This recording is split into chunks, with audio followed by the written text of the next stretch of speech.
Salut à tous et bienvenue dans Politiquois, l'émission qui va encore vous faire aimer la politique. Salut Léo. Salut Mathis, salut à tous. Cette fois, nous y sommes. Dans quelques jours, vous allez choisir les deux candidats qui vont s'affronter au second tour de l'élection présidentielle.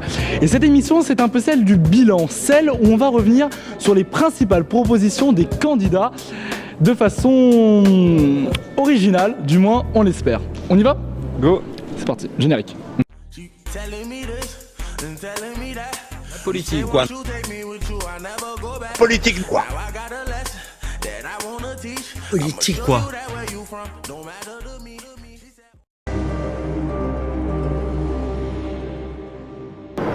Et oui, je suis en marche comme Emmanuel Macron, qui est un peu de gauche, de droite. À gauche. À droite. Mais qui surtout se prend pour Dieu le Père. Enfin bon, ce qu'on préfère, c'est quand même quand il s'adresse aux Français, en France. Je vois des Français! Marine Le Pen propose des propositions telles que la sortie de l'Europe, la sortie de l'UE. Elle est anti-système, mais bon, son programme est surtout composé de terrorisme islamiste, des attentats, des flux de migrants, attentats, dangers terroristes, fondamentalistes, islamistes, fondamentalisme islamiste, fondamentalistes, non, mais terroristes, des trafics de migrants, des fondamentalistes islamistes, fondamentalistes. Stop, on arrête tout, on passe au modèle fashion Benoît Hamon.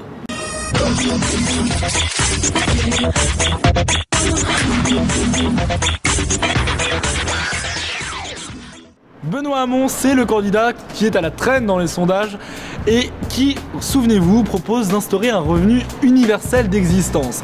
Alors ce serait une somme qui serait versée à tous, mais en fait pas vraiment, puisque ça ne concernerait que les jeunes, mais en fait si, parce que les personnes qui ont le RSA mais qui n'ont pas le RSA toucheront mais pas d'argent, enfin bon bref, on s'y perd.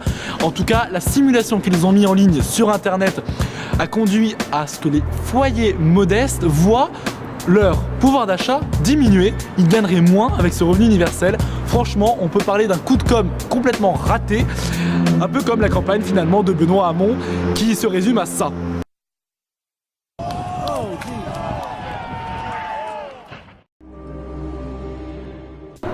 Jean Lassalle. Son programme repose sur le fait qu'il veut redonner du pouvoir aux communes rurales et notamment défendre les agriculteurs. Mais honnêtement, à part ça, on n'a pas compris grand-chose, notamment lors du dernier débat. Proposition que vous faites sur les assemblées locales, qu'elles puissent se saisir d'une proposition signée par 10% des citoyens. Expliquez-nous ça, ça nous intéresse.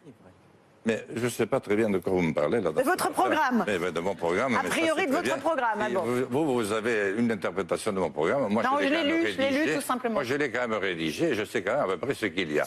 Bon, il se passe dans les 15 autres pays européens. Que se passe-t-il?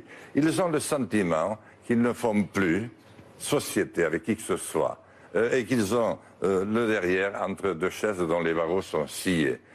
Jean Lassalle, vous savez, c'est comme le pote un peu gênant. Maman a mis 8 jours à me mettre au monde et je faisais 4,9 kg, elle avait que 17 ans. J'ai jamais pu rattraper ce retard. François Asselineau, c'est le candidat de l'UPR. Vous savez, celui qui colle des affiches partout, mais que personne ne connaît. Alors oui, on l'avait oublié pour le numéro 4, mea culpa. Il est tout jeune, il a une chaîne YouTube même.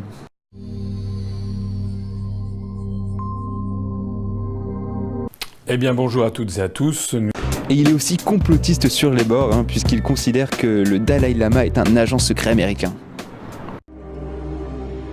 Jacques Cheminade, c'est un peu celui qui ne veut jamais renoncer.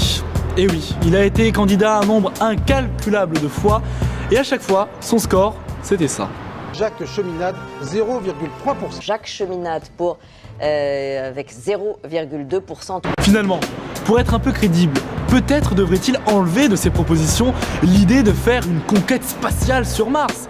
Parce que oui, monsieur, en 1995, il l'avait dit, il l'avait vu, cette crise économique. Et on le respectera. Enfin, selon lui, regardez. Une désintégration du système financier et monétaire se produira. J'aurais été celui qui l'a dit, et à ce moment-là, je pense qu'on me regardera d'une autre manière, avec une autorité certaine. La crise financière et monétaire, que j'étais le seul à annoncer lors de l'élection présidentielle de 1995, s'est maintenant produite.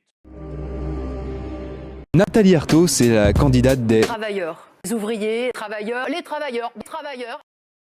Le grand patronat en capital, les super profits capitalistes patrons. Le grand patronat en capital, c'est le grand patronat.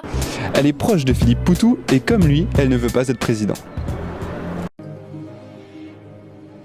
Je vais maintenant vous demander de respecter une minute de silence pour une femme. Elle s'appelle Pénélope. Son mari, c'est François Fillon. Et comme il l'a déclaré dans un célèbre journal, oui, les temps sont durs pour sa femme, qui doit se lever tous les jours à 6h30 par crainte de voir la police débarquer chez elle pour une perquisition. C'est dur. Et je pense qu'en effet, elle n'a pas vraiment l'habitude de se lever à 6h30 pour aller travailler. Sinon, pour parler du fond de son programme, François Fillon promeut une politique d'austérité pour espérer sortir de la crise économique.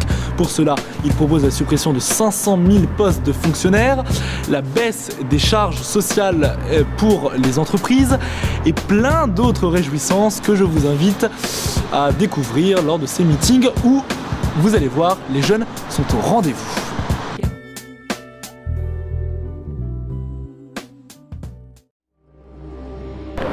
Si l'on posait la question à François Fillon sur le programme de Jean-Luc Mélenchon, sa réponse serait sans doute que je fasse de la dette supplémentaire. Il défend une transition écologique radicale puisqu'il souhaite réduire de 100% la part du nucléaire.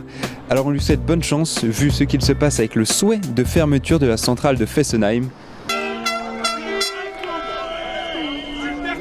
Si le conseil d'administration accepte la fermeture de la centrale nucléaire de Fessenheim, alors ils acceptent le déclin. Et finalement, il lui souhaite bon courage pour tenir l'ensemble de ses promesses, comme mettre un salaire maximum, chose complexe quand on sait que nos cerveaux partent à l'étranger. Philippe Poutou, souvenez-vous, on avait parlé de lui notamment pour l'une de ses propositions qui était de désarmer la police. Eh bien, il va encore plus loin, il veut interdire les licenciements et se dit évidemment victime du système médiatique. Pourtant, dès qu'on lui propose de faire une photo avec tous les autres candidats lors du débat sur TF1, eh bien sa réponse, c'est ça. Il est en train de dire non, tout simplement. Il est en train de dire qu'il n'a pas envie d'apparaître sur cette photo.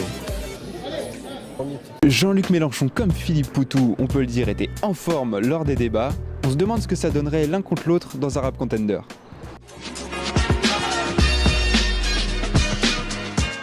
Confie-toi à nous. Pour quelle raison t'égares-tu? Car vu ta gueule et ton look, je crois que ta maison c'est la rue. Et je t'imagine pas avoir des ouvertures. Je t'imagine finir dans un trou perdu. Je t'imagine pas faire les couvertures de magazines ni faire un carton. Mais je t'imagine avec carton et magazine en guise de couverture. Je vois que ton style est figé, alors j'avance et j'attaque. Combien de temps je vais te gifler? Ben jusqu'à ce que moi j'en ai ma claque. Étant donné ton égoïsme, je serais pas étonné si tu es ton nez parce que bêtement, on dit aux gosses que quand ils mentent, leur nez s'allonge, mais honnêtement, je crois que toi c'est pire, ton nettement. La différence entre nous, c'est que j'ai su rester intègre. J'ai viré millésime là où t'as tourné au vinaigre. Tu finiras à l'usine à chanter le blues comme un vieux nègre. T'as pas gravi tous les échelons, mais ton attitude en dit non, car t'es constamment sous pilon. Tu crois avoir pris du galon, c'est le syndrome Alain Delon. La preuve que t'as pris le melon, car les seuls royaumes où tu règnes sont tes chiottes et ton salon.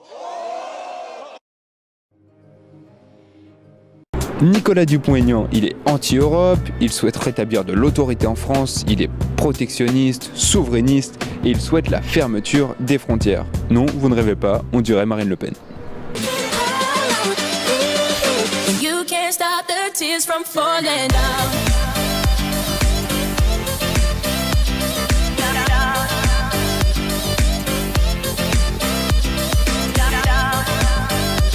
Voilà, c'est la fin de cette émission. Merci à vous d'avoir suivi. Merci. C'est pas fini. Et oui, Jeannot, c'est fini. Tu l'appelles comme ça, toi? Bah ouais, c'est mon poteau, on est intimes et tout.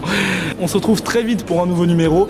Mais d'ici là, n'hésitez pas à partager, liker, commenter cette vidéo. Parce que c'est notre projet. Et donc, à très vite. Tchuss.